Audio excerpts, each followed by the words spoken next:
All right, hopefully this is recording. I'm going to try to give you a quick review of what we're going to be doing. So the first thing I'm going to do in Adobe Illustrator is create a new document. You can see that the recent is a letter format. I can also go to print and you'll see that letter is there too. I can also have it landscape or portrait. I'm just going to choose landscape just for fun. And I'm going to click and show this. Okay, I'm going to let's go back here to the Essentials Classics, and I'm going to reset the Essentials Classic just so it looks how it looks when you open it up. And the first thing I like to do is expand these toolbars so that I can see this. All right, so we're going to be drawing. When we start to draw, they have the videos that you guys were watching had the lady was doing the pencil tool here. So I'm going to start off with the pencil tool here. And when you draw with the pencil tool, you can see that there's a little asterisk next to the pencil. That means it's going to be the start of one, and I can click and draw and go like that. And notice it adds a whole bunch of points. Just like anything, you can grab here and you can click on this point and you can readjust it and make it look the way you want it to go. Let me switch back and select that. I can make this a thicker line or a thinner line. I can change this so it's thin and then thick. And you can give it all kinds of brush strokes. I'm just going to go like this. Now, the advantage of doing the pencil tool is that this tool, as long as you start on the line, when you draw it, you see how you can readjust it? And so if I didn't like that little squiggle at the end, I could go, well, I want it to go this way instead, okay? And that's kind of cool until you try to add on to it. But if you're only going to have one line, you can say, well, gosh, I don't like how this, and I could just kind of go like this. And as long as it starts and ends on the same spot, you can. Now, I have, and you can't see this at home on your recording, but I have a tablet connected to my computer here. And I can go on here, and it does make it a lot easier to adjust when you have the let's see, if I just go like this, see how I can straighten up things. And so if you don't like how it turned out, you can readjust them and say, well, I don't like how that waved. Okay, so that's kind of cool. The problem is when you try to do something and you want something split off and you're like, oh, wait, it's just redrawing it. And honestly, I'm not experienced enough. There's probably a way to add a new line, and I just don't know it. I'm guessing that you'd have to add and I wish I knew that. I'm sorry, I don't. Okay, so I'm going to switch to the paintbrush tool. And so when I go to the paintbrush tool, and remember I'm left-handed, so I'm going to draw this way. Once you've got the paintbrush tool, I think the paintbrush tool ends up being like a smoother line anyway. You can select it from here, and at this point you can readjust these. This is a 5-point round line. It will not be anything but 5-point round, or you can adjust the size, but it would be still round. If you choose the basic and then you adjust the size, you can get it. And see how it just ends up being a smoother line? I tend to grab the brush tool. I'm sure that the better at it you get at drawing things, you'll find, oh, I want to use the pencil tool for this, but I'd rather use the brush tool for this. And you can see the advantages between both. Okay, now, when I am talking about this brush tool, one of the things I want to point out is that you have points here right now. If you go to Edit, Preferences, and go to Units, right here is where you want to have points. Sometimes you can switch it to inches because you're like, oh, inches makes more sense. However, I'm going to try to encourage you to keep it at points, because what happens is when you adjust the size, like 12 points, you can say, okay, that's 12 points wide right there. Okay, and you start learning that measurement. If you go to inches, then it might be 0.0000718 inches wide, and that would truly mean nothing to you at all. Not only can you go littler than, you can go smaller than 1 point, you can go 0.7, and you can get really, really small. So you can adjust that. Okay, so I'm going to rubber band select and press delete and get rid of it. Now we're going to start doing our brushes. Now, notice that if I start drawing something right now, you might have this be a white fill with it would probably be a 1-point stroke when you're first starting off. And so if I drew this ellipse, this just looks like it's just got a black oval. But the reality of it is it does have a fill on it.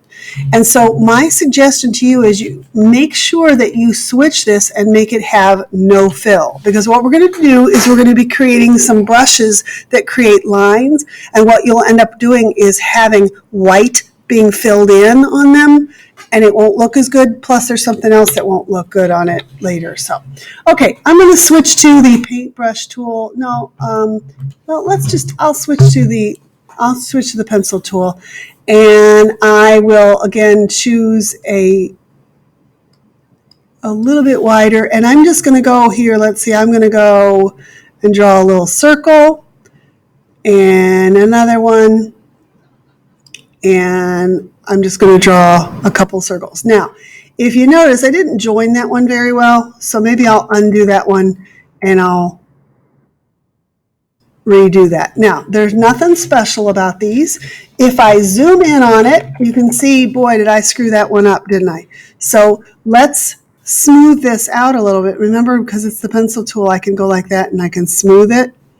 And I can have this one go like that. Nope. Clicked on it by mistake.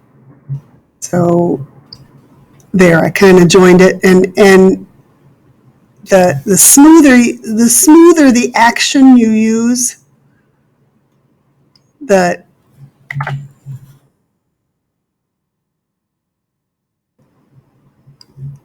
yeah. Oh, I'm not as good with the pencil tool or with the pen as I am with the mouse. So I'm just going to go like that, and I'll just smooth that out, and I say good enough. Let's smooth this one out as well. Let's make sure it's selected. Grab the pencil tool, and I'll go like this and just smooth it out. It is not going to work. Okay, I can also grab the indirect selection tool and grab it like this, and I can readjust it anyway. Okay, let's pretend that this is exactly how I want it. And notice I am zoomed in quite a bit. It's actually much smaller than this. I'm going to rubber band select them all, Control 0 to select it all. Okay, I'm going to make it not uniform. I'm going to make it a little bit wider. So now I got a little bit more funkier looking circles here. So if I click off of them, that's what they look like. I'm going to rubber band select them and select them all. So here's what we're going to do, and I will, when you're in class, I will give you this worksheet. If you are absent today, I will email you this, and those people that are here will get it. So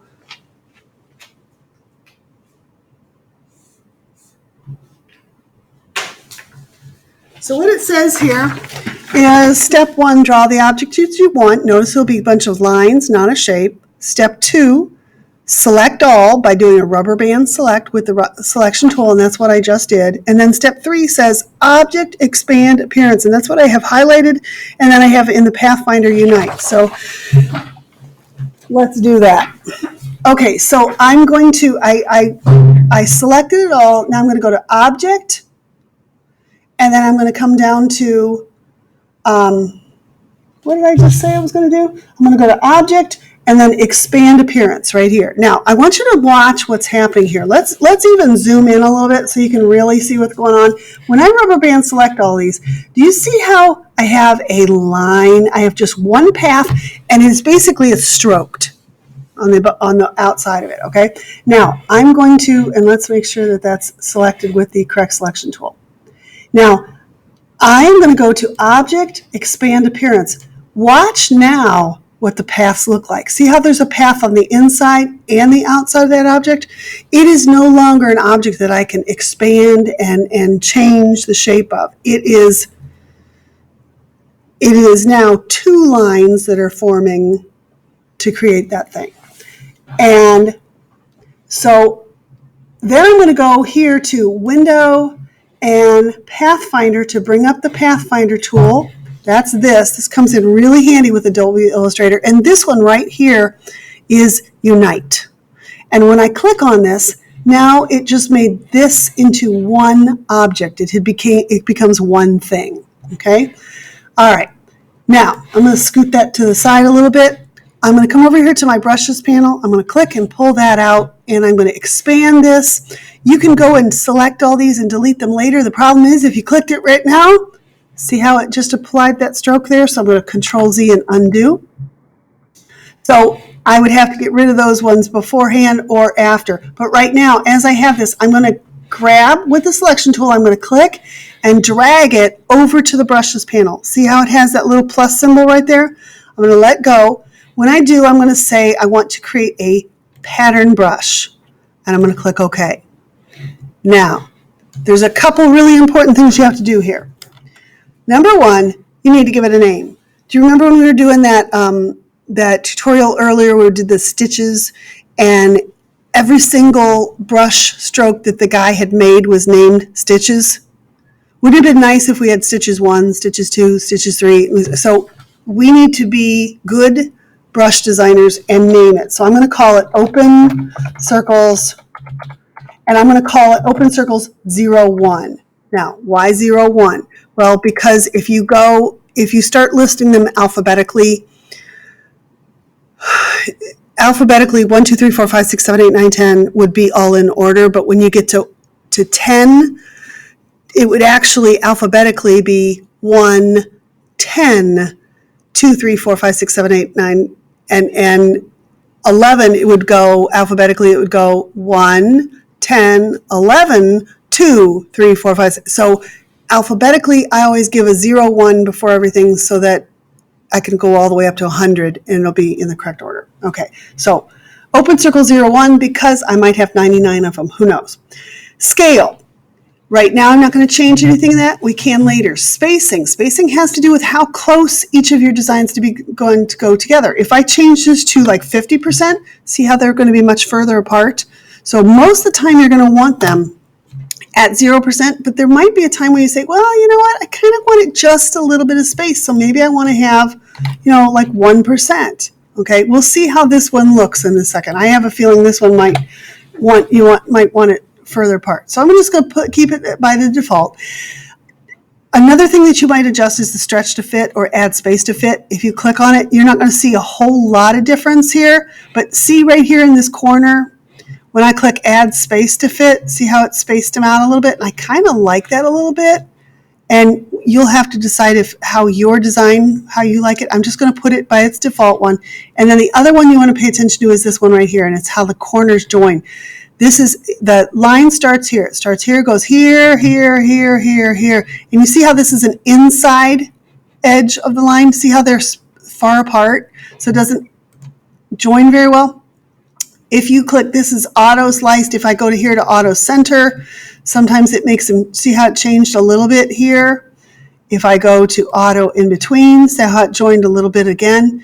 And I'm going to put it to its, I think it was at this one originally. I'm going to keep it as the original one, and I'm just going to go ahead and click OK. Now, I now have a brush that looks like this. Now, to test it out, I'm going to go Control 0 so I have it spread out a little bit.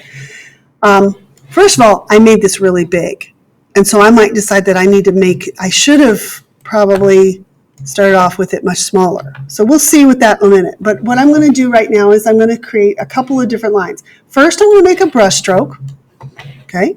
And it is pretty big.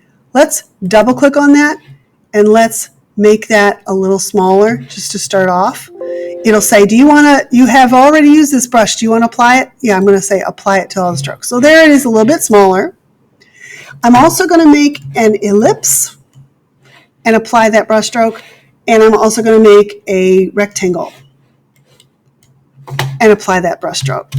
Okay, so this is how this is going to look. Now, if I double click on this, I could decide, well, I want it much smaller than that and apply it. Okay, maybe I don't want it that small. Maybe I want it a little bit bigger. And the other thing I'm going to do is I'm going to change the spacing of it. Let's go to 10% and click OK and apply. And I kind of like it a little bit better spaced. Look how it's joining at the corners though. Can you see how it's almost sliced off? So let's fix that. Let's change how it joins to the corner. Let's have it go to auto-centered, and I'll click OK and apply, and see it meets a little bit better there, doesn't it? Not quite as good. So it works really well on an ellipse. It works really well on a line, but on the corners, not so much. Sometimes that has to do with how the object itself is joined. So if I grab this like this, and I'm going to hold down the Shift key and make this a little bit smaller, and then I'm also going to rotate it just a little bit. Okay, maybe a little less than that, maybe like that. Okay, now I'm going to drag that. I'm going to drag this in, make a new pattern brush. I'll call this Open Circles 02, and I'll click OK. And now I have this one. Now watch the difference. I'm going to rubber band select these, and I'm just going to click on this one instead. So you see how they look now? This is what it looked like before. It actually looks better rotated, doesn't it? So you want to pay attention to how you're rotating it. And then I'm also going to double click, and let's see if I can't get that join to, let's see what auto in between does. Let's see if that makes it a little bit better. That does. That looks a little bit better, doesn't it? And maybe I might need to space it out a little bit. But playing with all of that is a good thing. The other thing that you should do, you should realize, is that you can also change the colorization and to tints. And I didn't do that with the other class. And then I'll click apply, which doesn't do anything until I click on this and I click on the stroke and I change it. And now I can make my path, my circles can become different colors too, because I changed the tints. Okay, so that is what I want you to do today. Today you're going to be practicing doing this, and then you're going to, tomorrow I'm going to give you some more stipulations, like you'll have to create a brush set. And by the way, please note that on this brush set you can click and drag and reorder these. So if you decide you want this one to be up, in front, I guess I can't move those ones because those ones are not made already. If I click off of that and I click and I press delete, I can get rid of that brush. That way I can make my own brush set. Today we're not going to be exporting the brush set. We're going to be just saving this as an Adobe Illustrator document. Okay? All right, I'm going to stop.